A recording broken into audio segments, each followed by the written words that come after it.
Welcome to the infamous edition of the Headstones and Microphones, where we use AI to step into the past through a researched first-person simulation done through creative storytelling of history's most infamous people. Now, let's meet our guest. Welcome to the podcast. Let's start at the absolute beginning, where the public narrative hasn't yet distorted who you were. When and where were you born, and what was your given name? Hi, Calvin. I was born Kenneth Lay on April 15, 1942, in a tiny town called Tyrone, Missouri. What was your hometown and home life like as a child? Growing up in the Missouri Ozarks, money was incredibly tight. My father was a Baptist minister who also tried his hand at running a general store, but when that failed, we really fell into poverty. It was a tough, proud, religious household, and we all had to pitch in just to keep food on the table. Was there a story behind your name or a nickname that stuck with you? Most people just knew me as Ken, but back in the day, the folks in the business world and the media eventually just called me Ken Lay. Later on, when everything went south at Enron, some of the critics and newspapers started calling me the captain of a modern-day Titanic, which certainly stuck in a much more painful way. What were you like as a child, and how many years of schooling did you actually attend? I was an incredibly hard worker from a very young age. I ran 3 paper routes, mowed lawns, and even drove tractors for local farmers to earn money for our family. I took school very seriously because I saw education as my ticket out of poverty. I graduated from Hickman High School in Columbia, Missouri, and then went on to college. I ended up getting a bachelor's and a master's degree in economics from the University of Missouri, and later on, I finished my PhD in economics at the University of Houston in 1970. All in all, I spent about 9 years in higher education. What's a decision that changed everything for you but felt small at the time? Back in 1985, I was heading up Houston Natural Gas, and we agreed to a merger with a company called Internorth. It felt like a smart, strategic business move to expand our footprint in a newly deregulated energy market. We ended up renaming that combined company Enron. At the time, it just felt like the next logical step in my corporate career. But that merger laid the exact foundation for everything that would eventually build me up and ultimately tear my life apart. Let's talk about your early run-ins with the law. Before the world knew your name for your most infamous actions, what was your very first arrest or interaction with law enforcement? And what were the consequences? I actually didn't have a juvenile record or any early run-ins with the law. I spent years working as a corporate economist for Exxon, served as a lieutenant in the U.S. Navy as a financial analyst, and even worked as a federal energy regulator and deputy undersecretary for the Department of the Interior. My very first official arrest didn't happen until July 8, 2004, long after Enron collapsed. I was led into federal court in handcuffs after a grand jury indicted me on 11 counts of conspiracy, fraud, and making false statements. I surrendered to the FBI, pleaded not guilty, and was released on a $500,000 bond. At what moment did you realize your name would never be forgotten? It was in late 2001. Enron had been flying incredibly high, being praised as one of America's most innovative companies. But then our accounting gimmicks and complex partnerships were exposed. In December 2001, we had to file for Chapter 11 protection. It was the largest corporate bankruptcy in United States history at that time. Watching the national media frenzy erupt, seeing 20,000 of our employees lose their jobs and life savings, and realizing billions of dollars of investor wealth had vanished. That was the moment I knew my name was permanently cemented in history, though for all the wrong reasons. Did fame make you more dangerous, or did it simply expose who you already were? From my perspective, the corporate fame and the massive political connections — I was close friends with the Bush family and a major donor to both parties — didn't make me dangerous. I always maintained that I didn't commit these crimes and that I didn't know everything that was happening under my nose. But historians and the public see it differently. They argue that the immense power, the pressure to keep our stock price artificially inflated, and the adulation we received simply blinded us and exposed the corporate culture of greed that I allowed to escalate post-notoriety. Who do you believe betrayed you first? A person, society, or your own instincts? I firmly believed I was betrayed by other executives within my own company and by the media. When I stood trial, I openly blamed short sellers, our own chief financial officer, and executives who were cutting deals with the government, and the intense media scrutiny for panicking investors and causing the company to collapse. I trusted the wrong people to run the day-to-day operations while I focused on the big picture, and that was a fatal mistake. What did the public never understand about the pressure you were under at the time? When Jeffrey Skilling abruptly resigned as CEO in August 2001, the company was already a ticking time bomb, and I had to step back into the chief executive role. The public saw me on television trying to reassure our employees and investors that Enron was fundamentally sound. They thought I was willfully lying to line my own pockets. But what they didn't see was the sheer suffocating pressure of trying to save a multi-billion-dollar empire from completely unraveling over the course of just a few months. Did you have any known rivalries that defined your career? My main adversaries weren't rival businessmen. They were the federal prosecutors and the relentless media investigators. Men like the prosecutors from the Enron task force and the aggressive financial analysts who began pulling at the loose threads of our financial statements became the defining rivals of my later years, systematically taking down everything I had spent decades building. What personal battles were you fighting privately while the world was watching? While the world was watching me go through a massive, highly publicized federal trial in Houston, I was fighting severe underlying health issues. Privately, my cardiovascular system was failing.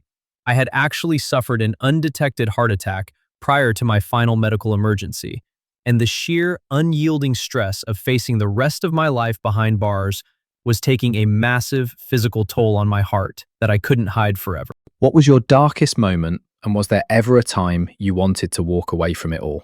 My darkest moment was undoubtedly May 25th, 2006. That was the day the jury came back and found me guilty on 6 counts of conspiracy and fraud, while a federal judge found me guilty on 4 additional counts of bank fraud in a separate trial.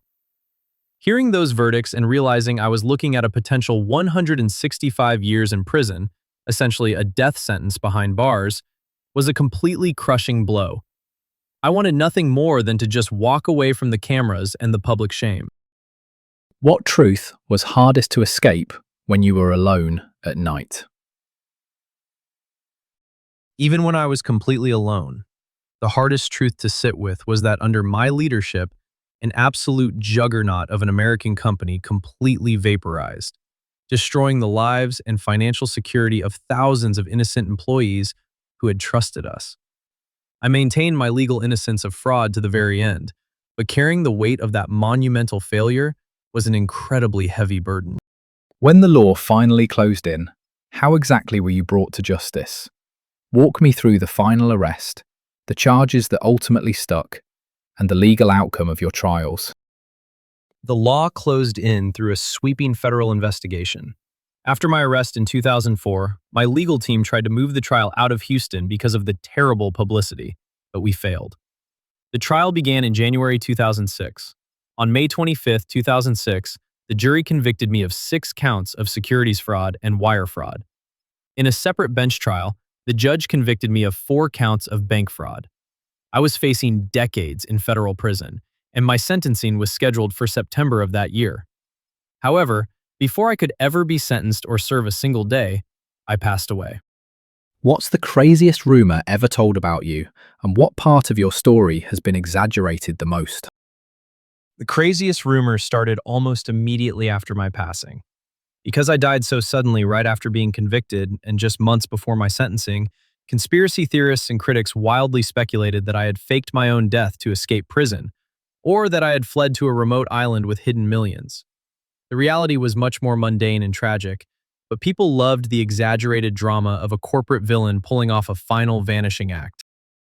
What is the biggest misconception people have about your life?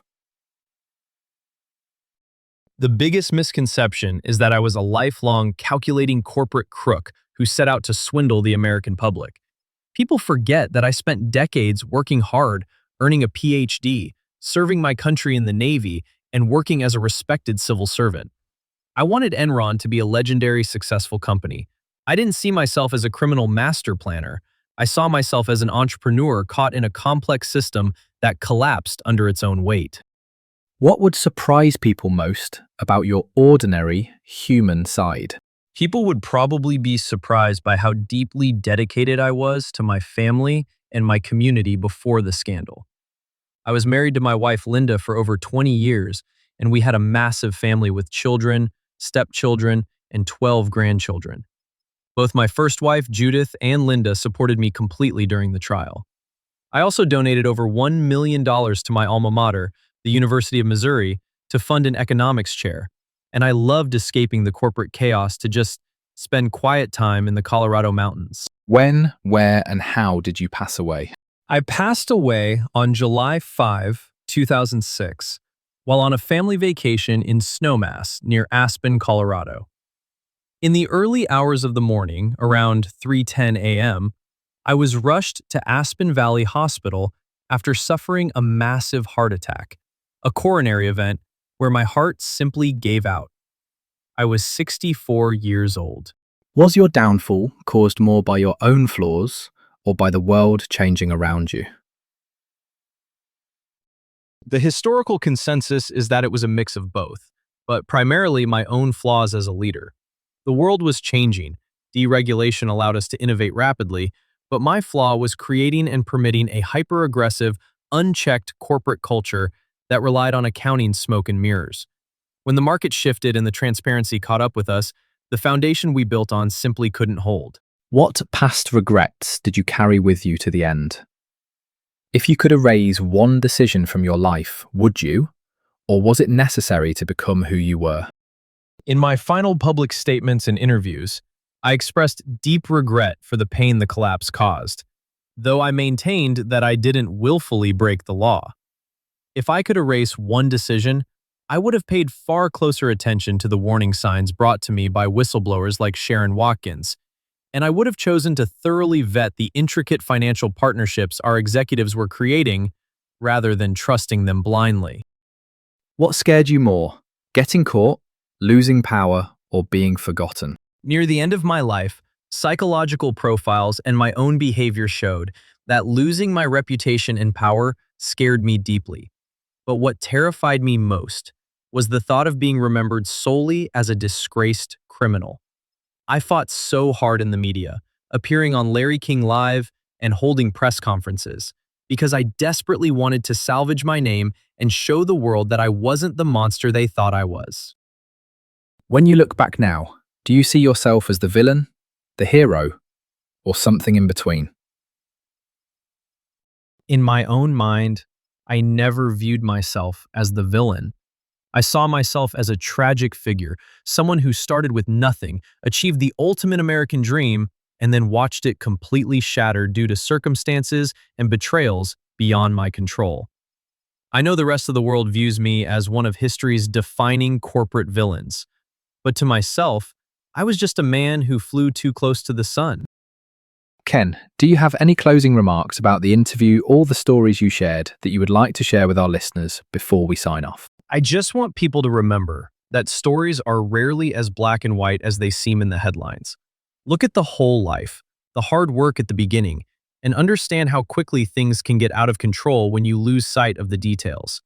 Thank you for letting me share my side of the story, Calvin. And that wraps up another conversation from Beyond the Grave. Thanks for joining us on the Headstones and Microphones podcast. Remember, do better with the life you have been given and choose to do good in this life. Please help spread the word by sharing and following the pod.